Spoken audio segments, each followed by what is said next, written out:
Maligayang pagdating sa isa pang Awakening Wednesday Awakening Live. Ito si Jennifer Leclerc, tagapagtatag ng Awakening Prayer Hubs Movement. Nasa mahigit 100 bansa na kami. Sana'y sumali kayo sa amin sa awakeningprayerhubs.com. Tulad ng ginagawa ko bawat linggo, nagbabahagi ako ng kaalaman, pagtuturo, kagamitan sa larangan ng intercession, at nagbabasa ako. Pinapaliwanag ko ito ng mas malalim. Nagpapalabas ako ng mga kaalaman upang umangat sa intercession.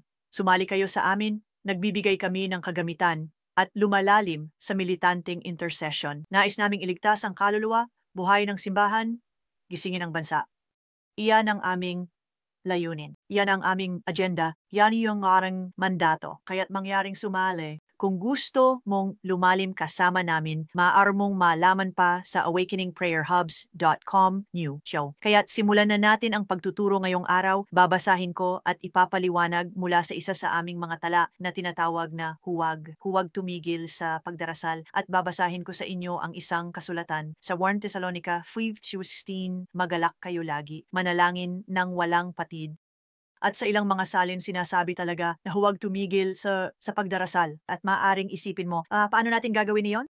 Sige, pag-usapan, Ama, sa pangalan ni Jesus, bigyan ng pandinig. Tulungan silang makita, tulungan umintindi, pukawin ang puso. Pagningasin mo ang apoy sa loob nila upang manalangin ng walang patid, gaya ng itinuro ni Apostol Pablo sa pamamagitan ng kapangyarihan at inspirasyon ng banal na espiritu. Kaya't nagbigay si Pablo ng utos para sa mga mananampalataya. Sinabi niya, manalangin ng walang patid. Sa ilang mga salin sinasabi, manalangin ng tuloy-tuloy. Tuloy-tuloy. Ito ay walang patid at matiyaga sa panalangin. Isa pang salin ay walang patid, upang maging walang patid at hoayng matiyaga sa panalangin. Isa pang salin ay nagsasabing huwag tumigil sa pananalangin. Kaya kung sinabi ito ni Pablo, sapat na iyon. Kung sinabi niya ang mga salitang iyon sa 1 Thessalonica of Him, talata 16, kung sinabi niya ito isang beses, iyon ay magiging isang utos, tama? Manalangin. Walang manalangin ng tuloy-tuloy. Huwag tumigil sa pananalangin. Maging matiyaga sa panalangin. Ngunit inuulit niya ang utos na ito. Sinasabi niya ito ng higit sa isang beses. Kaya ito ay isang dalawang beses na patotoo. Hindi ito isang random view na pahayag. Hindi ito isang mungkahi. Ito ay isang utos. Ito ay mandato. Tingnan dito, Roma 12:12. Roma 12:12. Magalak sa pag-asa, maging matiyaga sa kapighatian, magpatuloy ng matatag sa panalangin. Ang maging matatag ay maging tapat. Ang maging matatag ay maging determinado. Kaya't iyon ay dalawang patotoo.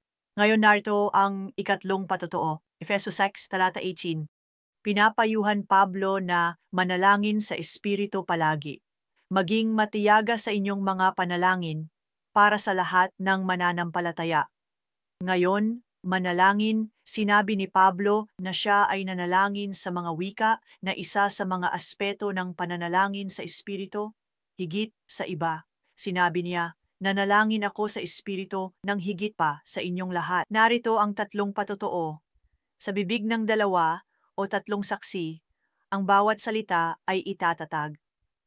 Ang panalangin ay dapat parang paghinga. Dapat naunglaing natikifiyusa sa Diyos. Tandaan, sa isyong naunang pagtuturo, pinag-usapan natin kung ano ang panalangin, kung ano ang panalangin. Tayong nananalangin tungkol sa bawat maliit na bagay. Kapag may problema, hindi tayo dapat mag-alala tungkol dito. Dapat tayong manalangin tungkol dito. Kapag nakatagpo tayo ng hadlang, dapat natin itong kausapin. Tama? Iyan ay isang utos na panalangin.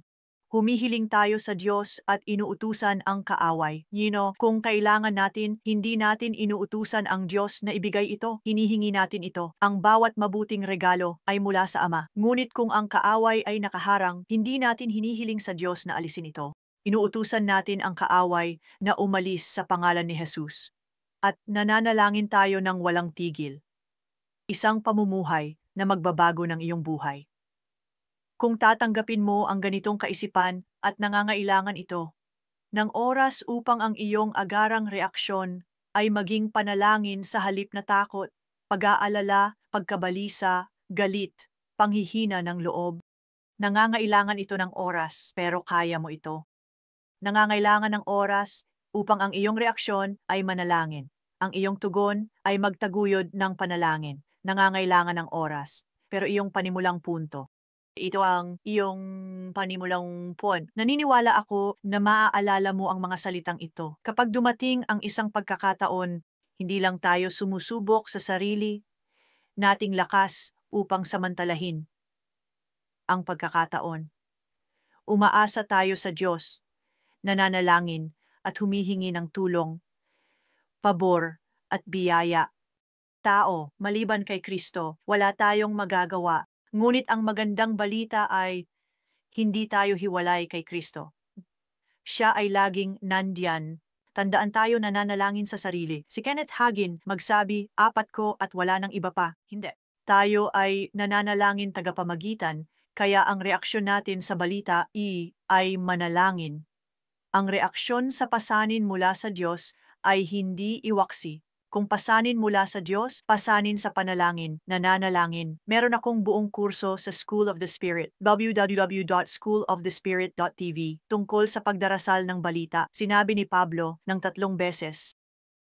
Ngayon marahil narinig niya ang mga salita ni Jesus na nag-alok ng isang talinghaga sa kanyang mga alagad. Alam mo, Lucas 18:1, sinabi ni Jesus, dapat laging manalangin ang mga tao at huwag manghina. Well, ganun din dapat ang mga kababaihan. Dapat laging manalangin ang mga tao at huwag manghina. Pakinggan, you're enjoying ang misyon ng pamagitan. Pero paano ba natin ito yung isasagawa? Paano? Tingnan natin ang mga detalye. Paano tayo literal na mananalangin ng walang patid sa kabila ng abalang takbo ng buhay? Hindi ko alam tungkol sa iyo. Ako ay full-time. You see, hindi ako palaging full-time. Ako ay bibokasyonal. Tama? Nagkaroon ako ng karera.